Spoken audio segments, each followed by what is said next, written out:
આજનો એજન્ડામાં વાત સેના અને રેલવે બાદ સૌથી વધુ જમીન જેમની પાસે છે તે વકફ બોર્ડની સંપત્તિની. આ સંપત્તિને લઈને બનાવવામાં આવી રહેલા કાયદાની આજે કરવી છે વાત. કેન્દ્ર સરકારે લોકસભામાં વકફ સંશોધન બિલ રજૂ કર્યું. વિપક્ષી દળોએ તેનો જોરદાર વિરોધ પણ કર્યો અને આરોપ લાગ્યો કે સરકાર વકફની જમીન હડપવા માંગે છે. મુસ્લિમ નેતાઓએ સુધારાના નવા કાયદાને મુસ્લિમ તૃષ્ટિકરણ ગણાવ્યું. સંસદમાં ભારે હંગામા વચ્ચે બિલને જેપીસી એટલે કે જોઈન્ટ પાર્લામેન્ટરી કમિટીમાં મોકલવામાં આવ્યું છે. Your permission, I rise to move for leave to introduce the Waqf Amendment Bill 2024.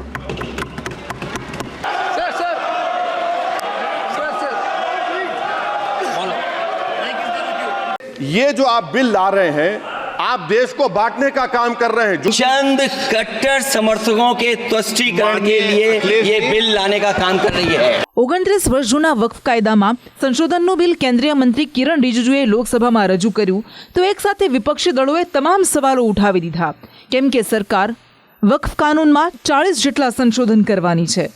હાલ તો પ્રસ્તાવિત બિલ જેપીસીમાં મોકલવામાં આવ્યું છે, પરંતુ આ રજૂ કરાયેલ પ્રસ્તાવ કાયદો બને છે તો શું મોટા ફેરફાર થશે તેની વાત કરીએ તો વક્ફની સંપત્તિનું જિલ્લા કલેક્ટર ઓફિસમાં રજીસ્ટ્રેશન કરાવવું પડશે. આ સંપત્તિનું સરકારી મૂલ્યાંકન થશે અને તેના રાજસ્વની તપાસ થશે. વક્ફ બોર્ડના હાલના માળખામાં ફેરફાર કરી તેમાં મહિલાઓનો સમાવેશ કરવામાં આવશે, જેમાં દરેક રાજ્યના બોર્ડમાં 2 અને કેન્દ્રીય બોર્ડમાં પણ 2 મહિલા સદસ્યોનો સમાવેશ કરાશે. વક્ફ એક્ટની કલમ 14-19માં ફેરફાર કરાશે.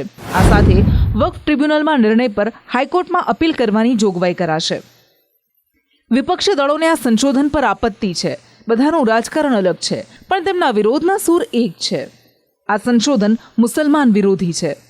गवर्नमेंट कह रहे हैं कि हम महिलाओं को दे रहे हैं. मुझे यकीन है कि आप बिल्किस बानो को और ज़किया जाफरी को मेंबर बनाएंगे. मुझे यकीन है. मैं आपसे जानना चाह रहा हूं सर कि ये जो आप बिल ला रहे हैं, आप देश को बांटने का काम कर रहे हैं, जोड़ने का काम नहीं कर रहे हैं. आप दुश्मन हैं मुसलमानों के, उसका सबूत ये बिल है. Thank you sir. अगर आप जिला अधिकारी को सब ताकत दे देंगे, अध्यक्ष महोदय, सच्चाई ये है कि भाजपा अपने हताश, निराश, आप तो इस कानून चंद कट्टर समर्थकों के तुष्टीकरण के लिए ये बिल लाने का काम कर रही है.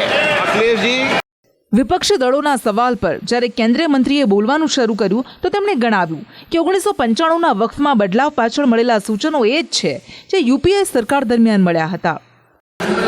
सचर कमेटी ने आप यूपीए का समय में ही आपने कमेटी का रिपोर्ट एक्सेप्ट किया. કિરણ રિજિજુએ ગણાવ્યું કે 1976માં આવેલી વક્ફ તપાસ રિપોર્ટમાં કહેવામાં આવ્યું હતું કે વક્ફ બોર્ડ મુતાવલીઓના કબજામાં છે, તેમાં સુધારો જરૂરી છે. વક્ફની સંપત્તિઓના કેસ વધારે છે, ટ્રિબ્યુનલ જરૂરી છે. આ સાથે કિરણ રિજિજુએ બતાવ્યું કે કાનૂનમાં બદલાવ કેમ જરૂરી છે, કેમ કે 2013માં કાયદામાં એવા સંશોધન કરાયા હતા જેનાથી સંપત્તિ મામલે બોર્ડને અસીમિત અધિકાર મળી ગયા હતા. વિવાદ વખતે માત્ર બીજા પક્ષે સંપત્તિ પર દાવો સાબિત કરવાની જવાબદારી હતી. વક્ફ બોર્ડમાં મહિલાઓની ભાગીદારી નહોતી. ટ્રિબ્યુનલના નિર્ણયને કોઈ પણ અદાલતમાં પડકારી નહોતો શકાતો. વક્ફની સંપત્તિઓમાં ગેરકાયદે ખરીદ વેચાણના અનેક વિવાદો હતા. મહત્વનું છે કે દેશમાં એવા અઢળક કેસો છે જ્યાં ટ્રિબ્યુનલના નિર્ણય પર સવાલો ઉઠ્યા છે, જેને લઈને વાર પલટવાર શરૂ થયા છે. जो आपके वक्फ की संपत्ति को उत्तरदायी बनाए उससे विपक्ष भागे, ये तो मुझे तर्क समझ में नहीं आता है. क्या मुतवल्लियों की लड़ाई नहीं होती है? दिल्ली में बताइए कितनी सरकार की जमीन पर वक्फ ने गलत तरीके से कब्जा कर रखा है. और ये असंवैधानिक है. ये है हमारा दूसरा बड़ा चिंता है.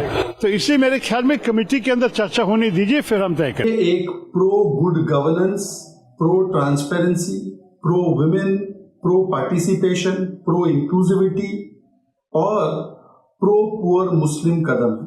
जमीन हड़पो, जमीन बनाओ का कारोबार पूरे देश में कर रही है. જેને લઈને હાલ સરકાર આ ખામીઓને દૂર કરવા વકફ સંશોધન બિલ લઈને આવી છે, જેને હાલ જોઈન્ટ પાર્લામેન્ટરી બોર્ડમાં મોકલવામાં આવ્યું છે. બ્યુરો રિપોર્ટ, સંદેશ ન્યૂઝ. માથાદીઠ આવકમાં ગુજરાતના ખેડૂત 10મા નંબર પર છે. તેમાં આ વર્ષે વરસાદે ખેડૂતોની મુશ્કેલી વધારી છે. જ્યાં પડ્યો છે ત્યાં સામાન્ય કરતાં વધુ વરસાદ પડ્યો છે અને જ્યાં નથી પડ્યો ત્યાં વરસાદની ખેંચ છે, જેના કારણે ખેડૂતો હાલ મુશ્કેલીમાં મુકાયા છે. ખેડૂતો સરકાર સહાય પેકેજ જાહેર કરે તેવી માંગ કરી રહ્યા છે. સરકારે પાક નુકસાનીનો સર્વે શરૂ કરાવ્યો છે, પરંતુ તેનું કામ ગોકળ ગતિએ ચાલતું હોવાનો આરોપ લાગી રહ્યો છે. 1 લાખ કરોડનું નુકસાન છે. 10,000 કરોડનું સ્પેશિયલ પેકેજ આપવામાં આવે. શાકભાજીનું વાવેતર કરીએ એમાં નુકસાન થાય છે. ઉત્પાદન આવતું નથી અને દવાઓ છાંટલી બગડે છે. લીલો દુષ્કાળ જાહેર કરે, ખેડૂતોની પરિસ્થિતિ ખૂબ નાજુક છે. રાજ્યમાં અત્યાર સુધીમાં 605 મિલીમીટર એટલે કે સિઝનનો 68% વરસાદ પડી ચૂક્યો છે, જેમાં કચ્છ, સૌરાષ્ટ્ર અને દક્ષિણ ગુજરાતમાં સૌથી વધુ વરસાદ પડ્યો છે, જ્યારે ઉત્તર અને પૂર્વ મધ્યમાં હજી 50% પણ વરસાદ નથી પડ્યો.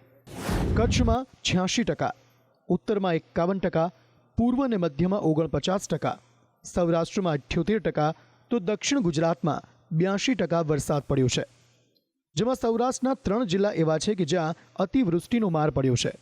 દેવભૂમિ દ્વારકામાં 178% વધુ વરસાદ, જ્યારે જૂનાગઢમાં 80% વધુ વરસાદ, તો પોરબંદરમાં 105% વધુ વરસાદ પડ્યો છે. તો સામે ઉત્તર, પૂર્વ અને મધ્યના કેટલાક જિલ્લામાં વરસાદની ખેંચ જોવા મળી રહી છે. અરવલ્લીમાં 26% વરસાદની ઘટ છે, જ્યારે દાહોદમાં 34% વરસાદની ઘટ છે. મહીસાગરમાં 23% અને સુરેન્દ્રનગરમાં 40% વરસાદની ઘટ છે. જ્યાં વરસાદ તૂટી પડ્યો છે ત્યાં ખેતી પાકનો કચ્ચર ઘાણ નીકળી ગયો છે. દ્વારકા, પોરબંદર, જૂનાગઢ અને રાજકોટના ગ્રામ્ય વિસ્તારમાં અતિવૃષ્ટિએ ભારે નુકસાન કર્યું છે. સરકારે પાક નુકસાનીનો સર્વે શરૂ કરાવ્યો છે, પણ કોંગ્રેસના કિસાન સેલના નેતા કહી રહ્યા છે કે સરકારની કામગીરી ગોકળ ગતિએ ચાલી રહી છે. 24 જુલાઈથી વરસાદે વિરામ લીધા બાદ એને આજે 15 દિવસ થયા છે. તેમ છતાંય રાજ્ય સરકારે આજે આ પાક નુકસાની અને જમીન ધોવાણનું જે સર્વે કરવાનું હોય એમાંથી પાક નુકસાનીનું સર્વે 25% પણ પૂર્ણ થયું નથી. જમીન ધોવાણનું સર્વે 0% થયું છે. કોઈ પણ વ્યક્તિ, ન તો કોઈ એન્જિનિયર કે ન કોઈ કૃષિ નિષ્ણાંત આ જમીન ધોવાણનું સર્વે કરવા આવ્યા છે. એટલે આમ આખા દ્વારકા, પોરબંદર, જૂનાગઢ, રાજકોટના ઉપલેટી, ધોરાજી આ બધા જ વિસ્તારની અંદર સરેરાશ જો તમે નુકસાન ખેડૂતોનો ગણો, પાક નુકસાની અને જમીન ધોવાણનું, તો ઓછામાં ઓછું 1 લાખ કરોડનું નુકસાન છે. સર્વેની ધીમી કામગીરીની બૂમો વિસ્તારના ખેડૂતો પણ પાડી રહ્યા છે. સતત વરસાદ વરસવાને કારણે જે ખેતરમાં પાક વાવેલો છે ખેડૂતોએ તે બળી ગયેલો છે, કારણ કે સતત વરસાદને કારણે પાકની અંદર પાણી ભરેલા છે. પરંતુ સર્વેથી કંઈ થઈ શકે એમ નથી. તાત્કાલિક પેકેજ જાહેર કરે અને લીલો દુષ્કાળ જાહેર કરે. ખેડૂતોની પરિસ્થિતિ ખૂબ નાજુક છે, માટે સરકારે તાકીદે એ લીલો દુષ્કાળ જાહેર કરે અને ખેડૂતોને સહાય કરે એવી અમારી માગણી છે. બીજી બાજુ બનાસકાંઠામાં વરસાદની ખેંચથી ખેડૂતો મુશ્કેલીમાં મુકાયા છે. બનાસકાંઠાના શાકભાજી પકવતા ખેડૂતોને આ સિઝનમાં વરસાદે બરબાદ કર્યા છે. એક તો વરસાદ પડતો નથી અને પડે છે તે પણ હેરાન કરનારો પડે છે, જેના કારણે ખેડૂતો રાહત પેકેજની માંગ કરી રહ્યા છે. વરસાદની બહુ આશા હતી અમને, પણ વરસાદ પૂરતા પ્રમાણમાં થતો નથી અને થાય છે પણ હેરાન કરે એ રીતે થાય છે. એવી આશા રાખું છું કે ઉત્તર ગુજરાતમાં તો ખેડૂતોને રાહત પેકેજ મળવું જોઈએ. ઉત્તર ગુજરાતના ખેડૂતો હજી પણ વરસાદની રાહ જોઈ રહ્યા છે, પણ હવામાન વિભાગે આગાહી કરી છે કે રાજ્યમાં ભારે વરસાદની કોઈ શક્યતા નથી. પડશે તો પણ ઝાપટા અને સામાન્ય વરસાદ પડશે. आने वाले 7 दिनों के लिए जो गुजराती स्टेट के फोरकास्ट है, गुजराती स्टेट के सारे डिस्ट्रिक्ट कवर हैं, जिसमें लाइट टू मॉडरेट रेन का पूर्वानुमान है. हाल तो राज्यમાં વરસાદ ખેંચાયો છે. કહેવાય રહ્યું છે કે ગુજરાતમાં આ વખતે સારો વરસાદ પડ્યો છે, પરંતુ બદલાયેલી પેટર્નના કારણે આ વરસાદનો ખેડૂતોને કોઈ ફાયદો થયો નથી. ઉપરથી આ વરસાદે ખેડૂતોની મુશ્કેલી વધારી છે, જેને લઈને સરકારી સહાયની માંગ ઉઠી છે. બીજી બાજુ સરકારી સર્વેનું કામકાજ ગોકળ ગતિએ ચાલી રહ્યું છે, ત્યારે ખેડૂતો ચિંતામાં મુકાયા છે કે સમયસર સહાય મળશે કે કેમ. બ્યુરો રિપોર્ટ, સંદેશ ન્યૂઝ. રાજ્યમાં ખાડા રાજથી લોકો ત્રાહિમામ પોકારી ઉઠ્યા છે. હાઈવે હોય કે પછી મેટ્રો સિટીનો રોડ, બધાની એક જ જેવી હાલત છે. સાબરકાંઠાના પ્રાંતિજમાં કંટાળેલો એક વ્યક્તિ કે જેણે વિરોધ કરવા માટે હાઈવે પર ખાટલો ઢાળ્યો અને ત્યાં જ સૂઈ ગયો, જેનાથી ટ્રાફિક જામ થતાં તેમની અટકાયત કરવામાં આવી. પરંતુ આ દરેક વિસ્તારની સમસ્યા બની છે. જનતા ત્રસ્ત છે, પણ નફ્ફટ તંત્ર એની મસ્તીમાં મસ્ત છે. ચોમાસામાં સૌથી મોટી મુશ્કેલી રોડ રસ્તાની બિસ્માર હાલત. શહેર ગામડાની એક જેવી જ હાલત. ખાડારાજથી જનતા ત્રસ્ત, તંત્ર મસ્ત. ચોમાસામાં લોકોની સૌથી મોટી સમસ્યા રોડ રસ્તાની હોય છે. જ્યાં રોડ રસ્તા પર પડેલા ખાડા સ્વર્ગની સીડી બની ગયા છે. બિસ્માર રોડ રસ્તાઓ રીતસરની લોકોની કમર તોડી રહ્યા છે. વાહનોની હાલત પણ ખરાબ થઈ જાય છે. વળી પાછા આવા હાલ કોઈ એક શહેર કે ગામડાના નથી. જ્યાં જુઓ ત્યાં ખાડારાજ જોવા મળી રહ્યું છે. આ સમસ્યાની ફરિયાદથી લોકો પણ કંટાળી ગયા છે, પરંતુ તેનો કોઈ ઉકેલ આવતો નથી. જેને લઈને લોકો હવે કાયદો હાથમાં લઈ વિરોધ કરી રહ્યા છે. સાબરકાંઠાના પ્રાંતિજમાં ખરાબ રોડ રસ્તાની સમસ્યાને લઈને એક વ્યક્તિ હાઈવે પર પથારી પાથરીને સૂઈ ગયો. ખાડા પાસે જ વ્યક્તિ ખાટલો ઢાળીને સૂતા હાઈવે પર વાહનોના પૈંડા થંભી ગયા. આખરે આ પ્રદર્શન કરનાર વ્યક્તિ સામે પોલીસે ગુનો નોંધી તેની અટકાયત કરી. એની રજૂઆત કેટલાય સમયથી મેન્ટેનન્સ વિભાગને, નેશનલ ઓથોરિટીને મેં કરેલી, સ્થાનિક પોલીસને પણ કરેલી, કલેક્ટરને પણ જાણ કરેલી. આમાં કેટલાય અકસ્માતો, કેટલી ગાડીઓ પણ ડેમેજ થાય છે અને હાઈવે 3 રસ્તા પ્રાંતિ જેવી પરિસ્થિતિ છે કે ત્યાં આગળ સતત એક જારી ડસ્ટ ઉડ્યા કરે છે. એના કારણે બાજુમાં રેસિડેન્ટ ઝોનની અંદર બાળકો બીમાર થાય છે. એના માટે તો એ દીકરીઓએ કાલે રોડ ઉપર ઊભા રહીને એનો વિરોધ પણ કરેલો. મને એવું લાગ્યું આટલું કરવાથી આ નઠોડ તંત્રને કોઈ પડી નથી. ન છૂટકે મારે વિરોધ કરવાની ફરજ પડી. ગાંધી જુદા માર્ગે મારે ખાટલો લઈને રોડ ઉપર ઊંઘવાની ફરજ પડી, જેથી કરીને ટ્રાફિક રોકાય. અને ટ્રાફિક રોકાય તો પ્રજા અને સરકારને ખબર પડે કે પ્રજાની અંદર જાગૃત લોકો છે અને વિરોધ કરી રહ્યા છે. એટલે આ રસ્તાનું નિવારણ તાત્કાલિક થાય, અને નહીં થાય તો ફરીથી આ હાઈવે ફરીથી એક વખત બ્લોક થશે. રોડ રસ્તાની સમસ્યા કોઈ એક વિસ્તારની નથી. ખેડા નડિયાદમાં દાંડી માર્ગ તરીકે ઓળખાતો માર્ગ પણ બિસ્માર બન્યો છે. ગાંધીજીની 150મી જયંતિના ભાગરૂપે સરકારે 26 કરોડના ખર્ચે તેને ડેવલપ કર્યો હતો, પરંતુ આજે આ રોડ પર ઠેર ઠેર ખાડા જોવા મળી રહ્યા છે, જેનાથી વાહન ચાલકોને ભારે મુશ્કેલી પડી રહી છે. જ્યારે વરસાદ પડે ત્યારે આટલો રોડ કાયમ તૂટી જાય છે. એવા ખાડા પડે છે અને આ અહીંના અધિકારીઓ એના રિપેર કરે છે, પણ ફરી પાછો ધોવાઈ જ જાય છે. એટલે મારું મંતવ્ય એવું છે કે આટલો ટુકડો જો આરસીસીનો કરવામાં આવે તો વધારે સારું રહે. અહીંયા આ ગાડીઓનું મેન્ટેનન્સ એટલું આવે છે. રસ્તા બધે નડિયાદના રસ્તા સુધારવા જોઈએ, બહુ ખરાબ છે. જ્યાં ત્યાં ગાયો અને ખાડા ને એવું હોય છે. સાધન લઈને જવામાં, ઉંમરવાળાને આવવા જવામાં બહુ તકલીફ પડે છે. અહીંયા કોકરણ મંદિરથી અહીંયા ઉત્તરસંડા જતા બધા આખા રસ્તામાં ખાડા ટેકરા છે અને એના લીધે અહીંયા નડિયાદના નાગરિકોને તો ઘણી તકલીફ પડતી હશે. મારા જેવી આવી હું નાની ઉંમરની છું તોય મને રોજ એટલી તકલીફ પડે છે ને જવામાં કે રિક્ષામાં બેસું તો એ ખાડા ટેકરાના લીધે રિક્ષા બહુ ઉછળે છે. એટલે મારાથી જે ઉંમરવાળા વ્યક્તિ હશે એમને તો ખરેખર તકલીફ પડતી જ હશે. બીજી બાજુ અધિકારી હજુ કહી રહ્યા છે કે સરકારમાં દરખાસ્ત મોકલી આપીશું, કામ મંજૂર થશે એટલે રિપેરિંગ કામ કરાવીશું. હાલ એ નોન ડીએલપી રોડ છે એટલે સરકારમાં ફરીથી રીસર્ફેસિંગ કરવા માટેની દરખાસ્ત અમે મોકલી આપીશું અને સરકારશ્રીમાંથી મંજૂરી મળેથી કામગીરી કરવામાં. તો હવે વાત ગુજરાતના મેટ્રો સિટીની, વાત અમદાવાદની.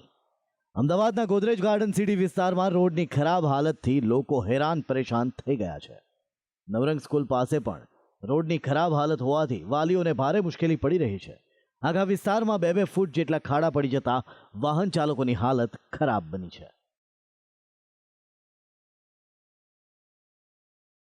અમદાવાદમાં ગોદરેજ ગાર્ડન સિટીથી જગતપુર તરફ જતો રોડ છે તેની અંદર લગભગ 1 થી 2 ફૂટ જેટલા ઊંડા અને 3 થી 4 ફૂટ જેટલા લાંબા ખાડા પડ્યા છે, જેમાં કોઈ પણ ગાડીનું વ્હીકલ પડે તો આખું વ્હીકલ અંદર જતું રહે તેવી हालत અત્યારે સર્જાઈ છે. ये रोड है ना पिछले 2-3 साल से पूरी की पूरी खराब है. यहाँ पे कुछ टाइम के लिए रोड बनाते हैं, कच्चा काम करके छोड़ के चले जाते हैं. ये जो टाउनशिप आपको दिख रही है ये गोदरेज गार्डन सिटी टाउनशिप है. अप्रोक्सीमेट 10,000 घर यहाँ पे हैं और आसपास ना आप देखोगे बहुत सारी बिल्डिंग में काम चल रहा है. ये आज के डेट के अंदर मेन रास्ता है यहाँ से चांदखेड़ा जाने का, पर जब से ये रोड है ना बारिश के टाइम पे हो चाहे रेगुलर हो ये हमेशा टूटा ही रहता है. ये घाटलोड़े कोसी है, टाइम टू टाइम यहाँ पे एक्सीडेंट होते रहते हैं. बारिश के टाइम पे यहाँ पे पूरा पानी भर जाता है, किसी को ये जो गड्ढे हैं ये दिखाई ही नहीं देते हैं. બહુ જ બહુ મુશ્કેલ છે. અમે સિનિયર સિટીઝન આ કમર બેસી જાય છે. ખૂબ ખાડા છે. હા છે, તમે જોઈ લો તમે. રાજકોટમાં પણ રોડ રસ્તાની બિસ્માર હાલતથી લોકો પરેશાન થયા છે. રાજકોટ ગોંડલ નેશનલ હાઈવે અને સર્વિસ રોડ બિસ્માર બનતા લોકો મુશ્કેલીમાં મુકાયા છે. ઠેર ઠેર ખાડાઓનું સામ્રાજ્ય ફેલાયેલું દેખાય છે અને વાહન ચાલકો જીવના જોખમે પસાર થવા મજબૂર બન્યા છે. હાલ તો નાગરિકો રોડ રસ્તા પરના ખાડાથી હેરાન પરેશાન થઈ ગયા છે. કંટાળેલા લોકો હવે કાયદો તોડી વિરોધ નોંધાવી રહ્યા છે. તેમ છતાં નફ્ફટ તંત્રને કોઈ ફેર નથી પડતો. જનતા ખાડા રાતથી ત્રસ્ત બની છે તો તંત્ર હજી તેની મસ્તીમાં મસ્ત છે. બ્યુરો રિપોર્ટ, સંદેશ ન્યૂઝ.